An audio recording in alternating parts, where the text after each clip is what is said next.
Hello, my dear student. Welcome to my YouTube channel Learn Physics with Deepak Sir. तो dear student, जो भी मेरे channel पर अभी तक नया स्टूडेंट है तो प्लीज सबसे पहले मेरे चैनल को सब्सक्राइब करें और आफ्टर वॉचिंग माय वीडियो इसे लाइक भी करें और शेयर करना मत भूलिए इसे, ठीक है। और दूसरी बात, जिसने भी अभी तक मेरे को टेलीग्राम पर जाकर ज्वाइन नहीं किया तो सबसे पहले टेलीग्राम पर जाकर ज्वाइन करें, ताकि क्या होगा, जो भी मैं यहां पर आपको यूट्यूब चैनल पे पढ़ा रहा हूं इसकी PDF in the form of जो आपको एग्जाम में लिखना होगा वो वहां पर इजिली अवेलेबल होगी। तो सबसे पहले आप क्या करोगे, टेलीग्राम चैनल पर जाओगे और वहां पर भी जाकर मुझे क्या करोगे, ज्वाइन करोगे, ठीक है। और ज्यादा टाइम ना लेते हुए आज का हम लेक्चर स्टार्ट करते हैं। और आज का लेक्चर जो रहेगा वो क्लास 12 पे रहेगा। इन द प्रीवियस लेक्चर्स मैं आपको इलेक्ट्रोस्टैटिक्स पढ़ा चुका हूं और उसके बाद जो चैप्टर आता था वो था करंट इलेक्ट्रिसिटी। और मैं आपको पहले ये बता देता हूं, हमारे पास टाइम भी थोड़ा कम है, इसीलिए मैंने ये डिसाइड किया कि हम क्या करेंगे, पहले छोटे छोटे चैप्टर्स को सॉर्ट आउट कर लेंगे, खत्म करेंगे, उसके बाद हम लेंथी चैप्टर्स पे आएंगे, ठीक है। तो आज का जो हमारा लेक्चर रहेगा वो चैप्टर नंबर 7 पढ़ेंगे। चैप्टर नंबर 7 जो है इससे आपको एग्जाम में 4 मार्क्स का क्वेश्चन डेफिनेटली आएगा, ठीक है। सॉरी, 4 मार्क्स का ये पेपर में आएगा। और दूसरी बात, इससे एक न्यूमेरिकल आता है 2 मार्क्स का, एक एक नंबर की डेफिनेशन वगैरह कुछ भी आएगा वो मैं बता दूंगा आपको, ठीक है। और चैप्टर का नाम है dual natures of matter and radiations. तो डियर स्टूडेंट, अपना मोरल डाउन मत करना, ये मत सोचना सर ने करंट इलेक्ट्रिसिटी क्यों नहीं पढ़ाया। देखो हम क्या करेंगे, पहले छोटे छोटे चैप्टर्स जो है वो पढ़ लेंगे। देखो इसमें कुछ कंसेप्ट जो यूज होंगे वो मैं बताता रहूंगा साथ साथ, बट क्या करेंगे, थोड़ा कंप्रोमाइज करना पड़ेगा आपको भी मेरे साथ, ठीक है। तो आज का हमारा जो लेक्चर है मैंने यहाँ पर लिखा है dual natures of matter and radiations. तो ये मैंने यहाँ पर भी लिख दिया है, ये चैप्टर जो है 4 मार्क्स का आएगा। और याद रखना, यहाँ से जेके बोर्ड में एक न्यूमेरिकल डेफिनेटली होगा, चाहे सीबीएसई वाला कोई भी स्टूडेंट होगा उसके लिए भी मैं बता दूं, यहाँ से न्यूमेरिकल हो गया, एक एक मार्क्स से क्वेश्चन काफी ज्यादा पुटअप होते हैं। तो ठीक है, इस चैप्टर को अच्छे से समझना, कोई भी चीज मैं समझाऊंगा, कोई भी अगर प्रॉब्लम होगी तो आप उससे कमेंट बॉक्स पे श्योर लिख देना, ठीक है। और बात करते हैं हम इस चैप्टर्स की। तो देखो नाम है ड्यूल नेचर, तो as you know that dual means क्या होता है, 2 नेचर है किसके, मैटर एंड रेडिएशंस के। तो अगर हम बात करें रेडिएशंस की, रेडिएशंस की, तो as you know that radiation क्या होता है, बेसिकली लाइट होती है। रेडिएशंस बेसिकली क्या होती हैं, लाइट्स होती है ना। और वो लाइट्स कहां से निकल सकती हैं, बल्ब से भी निकलती हैं, सन से भी आती हैं, वही तो रेडिएशंस होती है ना। तो as you know that in the class 10th में आप पढ़ चुके हो, बेसिकली क्या था, ये ऑप्टिक्स के बाद था, लाइट के बाद ये चैप्टर था, तो इसके लिए वहां पर लाइट का कंसेप्ट यूज होते थे। तो चलो फिर भी थोड़ी थोड़ी चीजें मैं बताता रहूंगा आपको, ठीक है। तो यहाँ पर लाइट हमें पता है कि लाइट के कितने नेचर्स होते हैं, 2 नेचर होते हैं। ये आपको क्लास 10th में भी पढ़ाया होगा किसी न किसी ने, तो जो मेरे पास पढ़े हैं बच्चों उनको तो मैंने डेफिनेटली पढ़ाया है।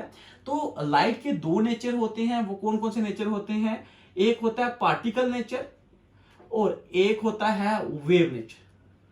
मतलब ये जो लाइट है ये पार्टिकल नेचर भी शो करती है और वेव नेचर शो भी करती है। Sometime it is a particle nature and wave nature.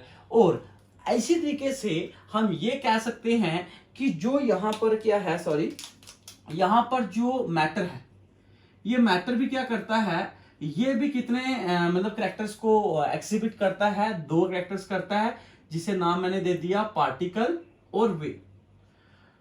ये दोनों जो नेचर्स हैं ये मैटर भी एक्सिबिट करता है और लाइट भी करता है। तो अगर आपसे कोई बात करे कि भाई आप कैसे कह सकते हो कि पार्टिकल नेचर शो करती है लाइट और मैटर जो है वो वेव नेचर भी शो करता है और पार्टिकल नेचर भी शो करता है, तो बच्चे याद रखना, ये जो लाइट्स का कंसेप्ट है, लाइट के केस में तो मैंने बता चुका हूं आपको, पार्टिकल नेचर और वेव नेचर्स की अगर हम बात करें, मैं इसके आगे बताऊंगा क्या क्या हुआ। और मैटर्स की अगर हम बात करें तो एज नो मैटर हर एक चीज होती है, तो उसमें पार्टिकल नेचर तो कोई बताना कोई इजीली बात नहीं है। तो वेव नेचर किसने बताया वो भी मैं आपको बताऊंगा। वेव नेचर जो था ये इसी चैप्टर के अंदर एक एक्सपेरिमेंट करवाएगा, जहां पर आपको बताएगा कि मैटर का वेव नेचर होता है। वो कौन सा एक्सपेरिमेंट होगा, Davisson and Germer experiment. Davisson and Germer ने क्या किया था वो मैं आपको एक्सपेरिमेंटली अच्छी तरीके से प्रूफ करके बताऊंगा कि इसने ये कन्फाइन किया था कि जो मैटर्स का जो नेचर है वो कैसा नेचर है, वेव नेचर है। और पार्टिकल नेचर्स जो था वो भी मैं बताऊंगा कैसे उसने एग्जिबिट करवाया। तो अगर हम बात करें किसकी, यहां पर मैटर्स की तो बात समझ आएगी, लाइट्स की भी। तो सबसे पहले कुछ चीजें आपको याद रखनी है, इन चीजों को काफी अच्छी तरीके से याद रखना कि जो लाइट था, लाइट का जो पार्टिकल नेचर है या वेव नेचर है, मैं ऐसे बात करूंगा आपको। पार्टिकल नेचर्स के बारे में लाइट के किसने बताया था, याद ना, इन 16th सेंचुरी में, याद रखना 1675 की अगर हम बात करें, तो यहां पर एक साइंटिस्ट होते थे जिनका नाम था इसाक न्यूटन। ठीक है, क्या नाम था, इसाक न्यूटन। इन्होंने क्या किया था, जो लाइट होती है, बोला था कि लाइट का जो नेचर है वो कैसा होता है, पार्टिकल नेचर होता है। तो यहां से हम कह सकते हैं कि पहला एविडेंस जो था लाइट का, पार्टिकल का, वो किसने बताया था, इसाक न्यूटन ने बताया था। और किसके अंदर बताया था, ये आपको याद रखनी है, कॉर्पस्कुलर थ्योरी थी। ठीक है, इसको आप खुद पढ़ सकते हो घर में, कॉर्पस्कुलर थ्योरी। ठीक है, कॉर्पस्कुलर थ्योरी जो थी, इसमें थ्योरी में बताया गया है कि लाइट का जो नेचर है वो कैसा है, पार्टिकल नेचर है। ठीक है, और इसके बाद अगर हम बात करें 18th सेंचुरी की, तो 1801 में अगर बात करें तो 1801 में एक और भी बहुत से जो कंसेप्ट आए वो पढ़े गए, जिनमें हमारे पास था यंग डबल स्लिट एक्सपेरिमेंट था, इंटरफेरेंस था, डायफ्रैक्शन था, पोलराइजेशन था। तो ये अलग अलग फिनोमिनाज आए, और ये सारे के सारे जो फिनोमिनाज आए ये बताते हैं कि लाइट्स का वेव नेचर होता है।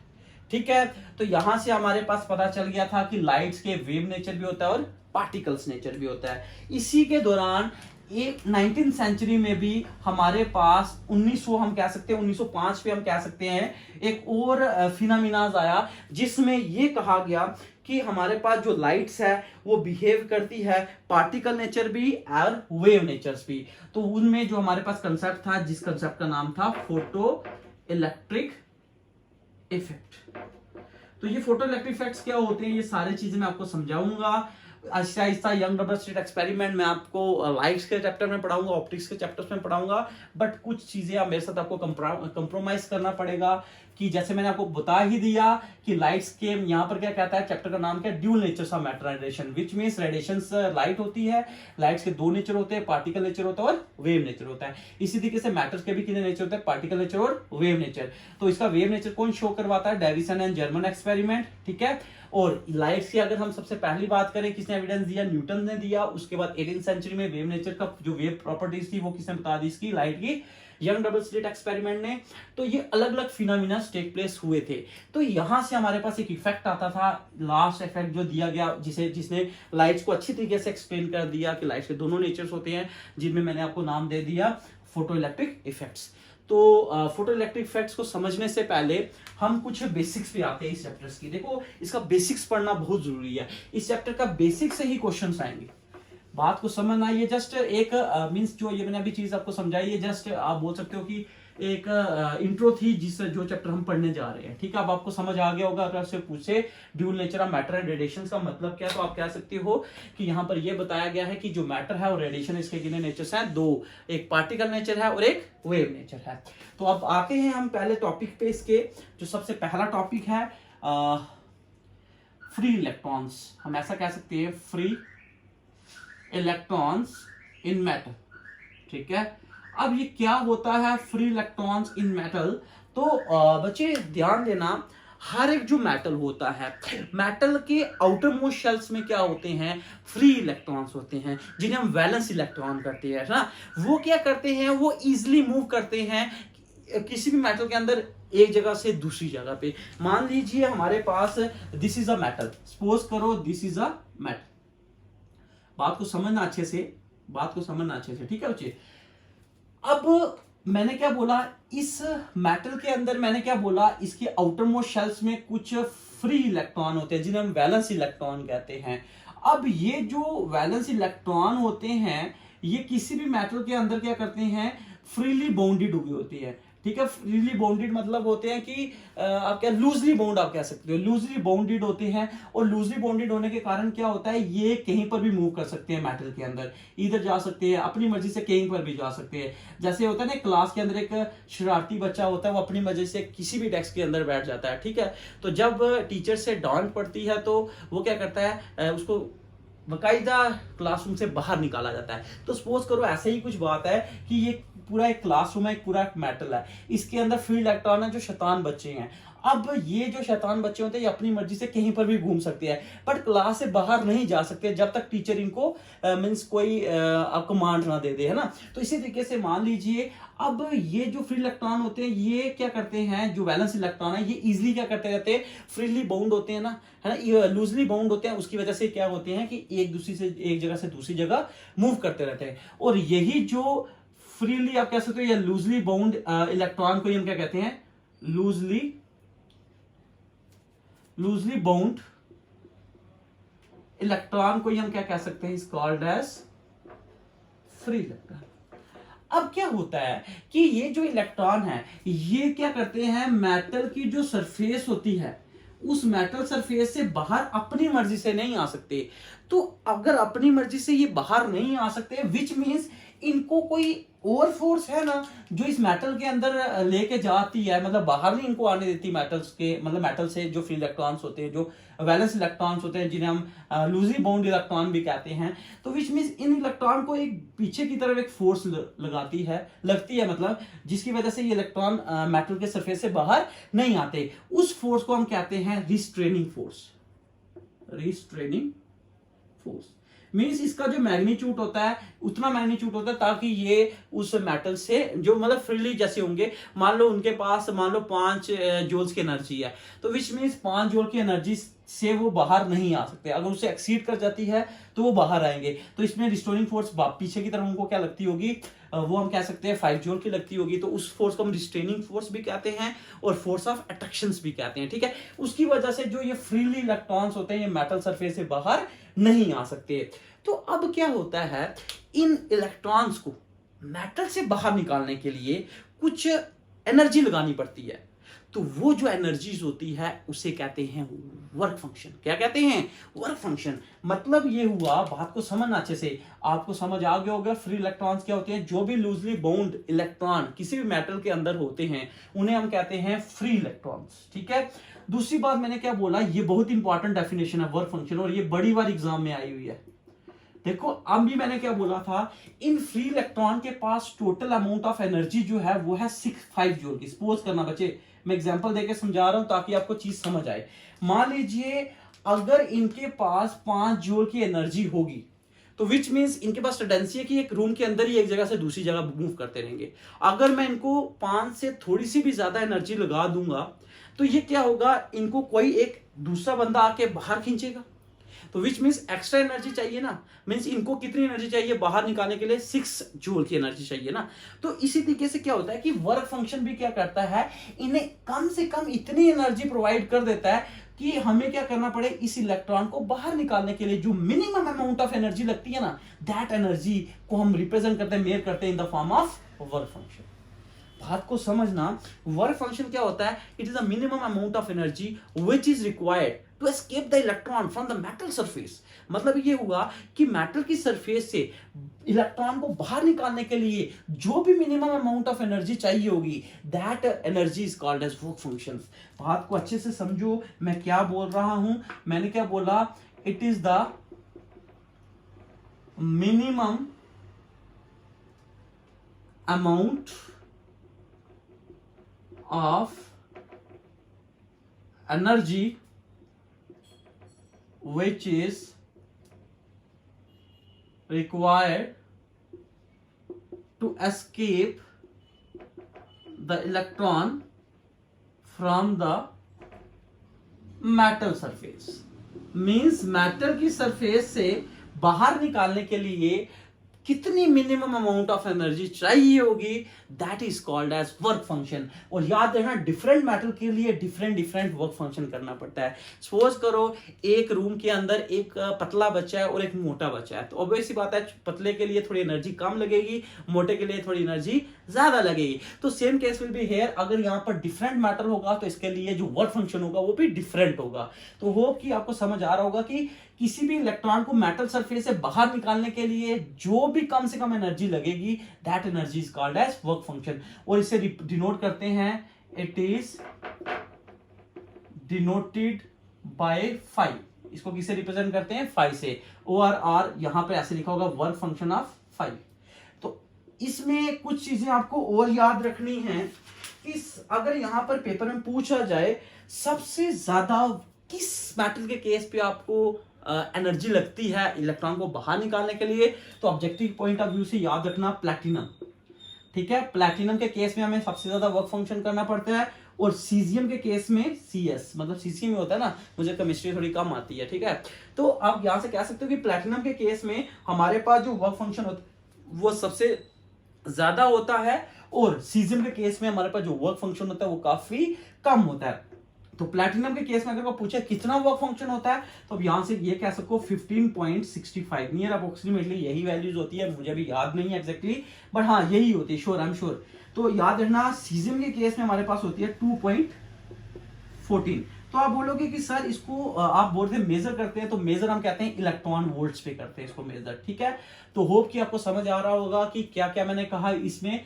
फ्री इलेक्ट्रॉन्स इन मेटल की अगर हम बात करें, तो मैंने आपको बोला एक मेटल के अंदर क्या होता है, वैलेंस इलेक्ट्रॉन्स होते हैं, उन्हीं वैलेंस इलेक्ट्रॉन को हम फ्री इलेक्ट्रॉन भी कहते हैं, और वो जो लूजली बाउंड होते हैं उसकी वजह से वो इजीली एक तरफ से दूसरी जगह मूव करते हैं, और वही जो फ्रीली मूव इलेक्ट्रॉन्स होते हैं उन्हीं को हम क्या कहते हैं, जो लूजली बाउंड इलेक्ट्रॉन को हम क्या कहते हैं, फ्री इलेक्ट्रॉन कहते हैं। अब इन इलेक्ट्रॉन्स को अगर ये याद रखो कि ये इलेक्ट्रॉन अपनी मर्जी से मेटल से बाहर नहीं आ सकते, मेटल से बाहर ले जाने के लिए इनको कुछ ना कुछ अमाउंट ऑफ एनर्जी प्रोवाइड की जाती है, और जो minimum amount of energy provide की जाती है that is called as work function. और उस वो किसके अंदर आता है, वर्क फंक्शन, क्योंकि फोर्स इनटू डिस्प्लेसमेंट लगेगी, ऑब्वियस सी बात है। अब ये था हमारे पास वर्क फंक्शंस के, और याद रखना ये जो वर्क फंक्शन है इन चीजों का खास ध्यान रखना। कोई पूछे आपसे ये वर्क फंक्शन किस किस पे डिपेंड करता है, तो ऑब्वियस सी बात है टेम्परेचर पे डिपेंड करता ही होगा, और इम्प्योरिटीज में भी डिपेंड करता होगा कि जो आपके पास मेटल है उसकी इम्प्योरिटी रेट कितना है। तो आप कह सकते हो ये मतलब इसके काफी ज्यादा मतलब डिपेंडेंस है, हम कह सकते हैं। सबसे पहली बात ये किस किस पे डिपेंड करता है, टेम्परेचर ऑफ मेटल्स पे। ठीक है, याद रखना टेम्परेचर ऑफ मेटल का टेम्परेचर पे। और एक चीज और याद रखना, वन थिंग पक्का याद रखना कि एट रूम टेम्परेचर में कभी भी इलेक्ट्रॉन मेटल से बाहर नहीं निकलते, याद रखना, इस चीज को याद रखना। और जैसे हम टेम्परेचर को बढ़ाते जाएंगे वैसे ही इलेक्ट्रॉन्स उससे बाहर निकलते जाएंगे। ठीक है, दूसरी बात मैंने आपको ये बोल दिया कि मेटल किस चीज का बना है, कि उसका नेचर क्या है, तो दूसरा हम ये कह सकते हैं नेचर ऑफ मेटल्स पे डिपेंड करेगा, नेचर ऑफ मेटल पे डिपेंड करेगा। तो आपसे पूछा जा सकता है कि डिपेंडेंस बताओ कि किस पे है, या ऐसे कोई एक्स्ट्रा टॉपिक कोई पूछ ले। एग्जाम के पॉइंट ऑफ व्यू से आपको खाली यही पूछी जाती है वर्क फंक्शन क्या होता है। Hope you understand what I am saying. ठीक है, अब इसी के साथ हमारे पास हमने बोला कि इलेक्ट्रॉन्स निकलते हैं मेटल सरफेस से। अब इन्हें निकालने के लिए हमारे पास बहुत से डिफरेंट फिनोमेनास होते हैं, तो मैं आपको यहाँ पर लिखता हूँ। ये होप कि आपको समझ आ गया होगा कि मैंने क्या कहा, वर्क फंक्शंस क्या होता है। अब इस इलेक्ट्रॉन्स को निकालने के लिए, ठीक है, अब याद रखना इस चीज को, यहां तक होप कि आपको समझ आ रहा होगा। अब मैंने आपको क्या बोला कि जो लाइट है वो किससे बनी हुई है, पार्टिकल से बनी होती है, उसे कहते हैं फोटॉन। एक चीज वो डेफिनेशन यहां पर याद रखना, यहां पर मैंने क्या बोला, लाइट कंसिस्ट ऑफ पार्टिकल। जो लाइट है वो किससे बनी हुई है, पार्टिकल से है, हम ऐसा कह सकते हैं, is called as photon. Basically आपसे कोई पूछे व्हाट डू यू मीन वो फोटॉन, तो आप कह सकते हो कि जो भी पार्टिकल, लाइट जो है वो कंसिस्ट की जाती है पार्टिकल के नेचर से, हम कह सकते हैं, और उसी को हम कहते हैं फोटॉन्स। फिर आपसे कोई पूछे कि फोटॉन्स की प्रॉपर्टीज क्या होती हैं, ये कैरेक्टरिस्टिक्स आपसे पूछा जाता है, तो याद रखना जो भी फोटॉन्स होते हैं, ठीक है, ये जो प्रॉपर्टी लाइट की होती है वही प्रॉपर्टी किसकी होती है, फोटॉन की। जैसे photon always travel in a straight line, photon always travel in a straight line. जो भी फोटॉन्स होंगे, फोटॉन बेसिकली क्या होते हैं, एक एनर्जी पैकेट्स होते हैं, हम ऐसा कह सकते हैं, energy packet, small energy packets. ठीक है, तो यहां से हम कह सकते हैं कि एक प्रॉपर्टी समझ आ गई। एक दो कैरेक्टरिस्टिक्स पूछ जाए अगर पेपर में पूछा जाए आपसे, तो मैंने आपको बोला अगर कोई पूछे what do you mean photon, तो आप कह सकते हो कि लाइट जो होती है वो पार्टिकल से बनी होती है, और उसे हम कहते हैं फोटॉन्स। ठीक है, और फोटॉन जो अगर कैरेक्टरिस्टिक्स पूछे what is the characteristics of photons, तो आप कह सकते हो जो फोटॉन्स होते हैं वो हमेशा ट्रैवल करेंगे स्ट्रेट लाइन में, जैसे लाइट ट्रैवल करती है। इनका जो रेस्ट मास होता है वो कितना होता है, 0। रेस्ट मास इज 0, ठीक है। और तीसरी बात जो सबसे इंपॉर्टेंट याद रखनी है, अगर आपसे कोई पूछे एनर्जी ऑफ फोटॉन कितना होता है, तो याद रखना एनर्जी ऑफ फोटॉन जो होता है, एनर्जी ऑफ फोटॉन याद रखना ये होता है is equal to H nu, where H is a Planck constant and nu be the frequency, where H is a Planck constant and nu is a frequency. तो dear students, आपको छोटी छोटी ये चीजें याद रखनी है। अगर मुझे फोटॉन क्या होता है, आपने सिंपल छोटी सी लॉजिकली डेफिनेशन बोलनी है कि जो लाइट होती है वो consist of particles is known as photons, और जो फोटॉन्स होता है मैंने आपको बोला ये ऑलवेज ट्रैवल करता है स्ट्रेट लाइन में, इसका रेस्ट मास जो होता है वो 0 होता है, और इसकी जो एनर्जी होती है, जो सबसे इंपॉर्टेंट चीज याद रखनी होती है, E equal to H nu. अब हम बात करते हैं कि जो इलेक्ट्रॉन्स होता है इसे रिमूव करने के लिए, मतलब बाहर निकालने के लिए कौन कौन से फिनोमिनास होते हैं, मतलब कौन कौन से डिफरेंट फिनोमिना पॉसिबल हो सकते हैं। तो हमारे पास डिफरेंट फिनोमिना टेक प्लेस होते हैं, याद रखना डिफरेंट फिनोमिना कौन कौन से होंगे। सबसे पहले आपके पास होगा thermionic emission, THER, thermionic emission. दूसरा होता है फोटो इलेक्ट्रिक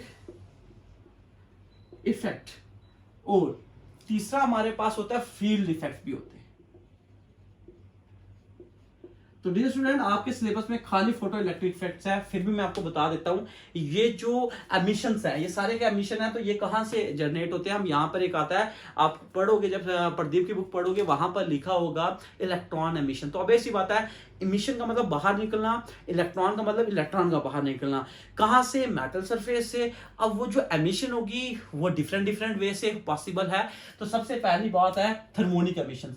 तो ये आपको समझ आ रही होगी, आप अंडरस्टूड, ऑब्वियस सी बात है कि आपको समझ भी आ गया होगा। थर्मो मींस क्या होता है? हीट। तो विच मीन जब हम क्या करेंगे, हीट प्रोवाइड करेंगे किसी भी मेटल सरफेस को, तो वहां से जब इलेक्ट्रॉन बाहर निकलेंगे तो उस समय जो इफेक्ट पॉसिबल होगा उस इफेक्ट को क्या बोलेंगे? थर्मोनिक इमिशंस कहेंगे, ठीक है। फील्ड इफेक्ट मतलब हो गया जब हम इसको इलेक्ट्रिक फील्ड देंगे, मैग्नेटिक फील्ड देंगे, उसकी वजह से अप्लाइंग फील्ड, जब हम उसे अप्लाई क्या करेंगे, फील्ड अप्लाई करेंगे मेटल को, तो बेसिक बात है वहां से जब इलेक्ट्रॉन इजेक्ट होंगे तो उस फिनोमिना को हम क्या बोलेंगे? फील्ड इफेक्ट बोलेंगे। बट हमारे सिलेबस के पॉइंट ऑफ व्यू से जो सबसे इंपॉर्टेंट चीज है वो है फोटो इलेक्ट्रिक इफेक्ट, और जो आपको एग्जाम में पूछा जाएगा, ठीक है। आज मैं यहां पर बात करता हूं खाली फोटो इलेक्ट्रिक इफेक्ट्स होता क्या है। तो फोटो इलेक्ट्रिक इफेक्ट्स के लिए हम बात करेंगे यहां पर what do you mean by photo electric effects, जो इंपॉर्टेंट है, जो एग्जाम में पूछा जाएगा आपसे। फोटो इलेक्ट्रिक इफेक्ट, अगर हम बात करें फोटो इलेक्ट्रिक इफेक्ट्स की हम बात करें, तो मैं आज खाली आपको छोटी छोटी डेफिनेशन समझा रहा हूं। नेक्स्ट वीडियोस में हम क्या करेंगे, इसकी एक्सपेरिमेंटल पढ़ेंगे, ऑब्जर्वेशंस वगैरह पढ़ेंगे, जो भी होगा वो अगली वीडियोस में पढ़ेंगे। बट आज के लेक्चर में आपको थोड़ा बोरिंग लग रहा होगा, बट क्या करूं, ये थ्योरेटिकल पोर्शन है, तो थ्योरेटिकल पोर्शंस में मैं बोलूंगा, साथ साथ लिखूंगा, ठीक है। तो फोटो इलेक्ट्रिक इफेक्ट्स क्या होता है, अगर आपसे बोले what do you mean by photo electric effects.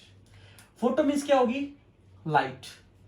Electric means charge, effect है ना। मतलब ये हो गया, मान लीजिए this is a metal surface, this is a metal surface. अब क्या होगा, जब हम इस मेटल सरफेस पे कोई लाइट डालेंगे, और वो जो लाइट होनी चाहिए, याद रखना, सूटेबल वेवलेंथ की होनी चाहिए, उसकी सूटेबल फ्रीक्वेंसी होनी चाहिए। जब कभी भी आप क्या करोगे, ऐसा नहीं है कि कोई भी लाइट डालेंगे, मैंने कहा था एट रूम टेम्परेचर में कभी भी इलेक्ट्रॉन बाहर नहीं निकलेंगे। तो इन फ्री इलेक्ट्रॉन्स को मैंने ये कह सकता हूं कि जब एक यहां पर एक सूटेबल फ्रीक्वेंसी की, याद रखना, एक वर्ड बोल रहा हूं, सूटेबल फ्रीक्वेंसी की जब लाइट यहां पर इस मेटल सरफेस पे पड़ेगी, तो क्या होगा, इस जो लाइट है, जो फोटॉन्स आ रहे हैं in the form of photon ही आएगा ना, इक्वल टू एच न्यू।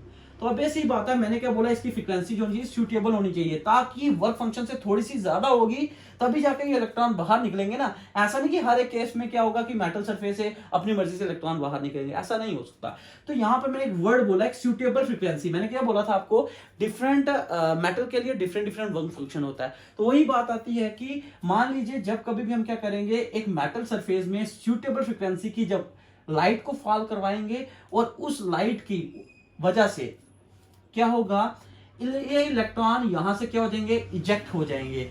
इसी प्रोसेस को कहते हैं फोटोइलेक्ट्रिक इफेक्ट। तो हम ये कह सकते हैं, it is the phenomena emission of electron from the metal surface when we applied the suitable frequency. जब हम क्या करेंगे, किसी भी मेटल सरफेस को मैं कह सकता हूं it is the phenomena, it is the phenomena of emissions of electron from the metal surface when we provide a suitable frequency of light। Means देखो, ये मैं अपने वे में लिखी चीज को समझना अच्छे से। जब कभी भी हम क्या करेंगे, ये एक ऐसा फिनोमेना होता है, फोटोइलेक्ट्रिक इफेक्ट की डेफिनेशन 1 नंबर की एग्जाम में आती है। आप यही कहोगे कि ये एक ऐसा फिनोमेना होता है जिसमें एमिशन ऑफ इलेक्ट्रॉन होता है मेटल सरफेस में। जब हम क्या करेंगे, एक सूटेबल फ्रीक्वेंसी की लाइट जब हम उस पर फॉल करवाएंगे, when we fall suitable frequency light, है ना, व्हेन वी प्रोवाइड या व्हेन वी फॉल लिखवा सकते हैं, fall suitable frequency of light. ठीक है, जब हम उस पर क्या करेंगे, एक सूटेबल फ्रीक्वेंसी की लाइट को डालेंगे, तो उस समय जब इलेक्ट्रॉन इजेक्ट होंगे, उसी को उस समय हम कहेंगे, वो जो फिनोमेना होगा उस फिनोमेना को हम क्या कहेंगे, फोटोइलेक्ट्रिक इफेक्ट कहेंगे। तो यहां से आपको बात समझ आ गई होगी कि फोटोइलेक्ट्रिक इफेक्ट क्या होता है। It is the phenomena emission of electron when we fall the suitable frequency of light fall on them. तो डियर स्टूडेंट, होप कि आपको समझ आया होगा कि फोटोइलेक्ट्रिक इफेक्ट्स क्या होता है। ठीक है, thank you and have a nice day.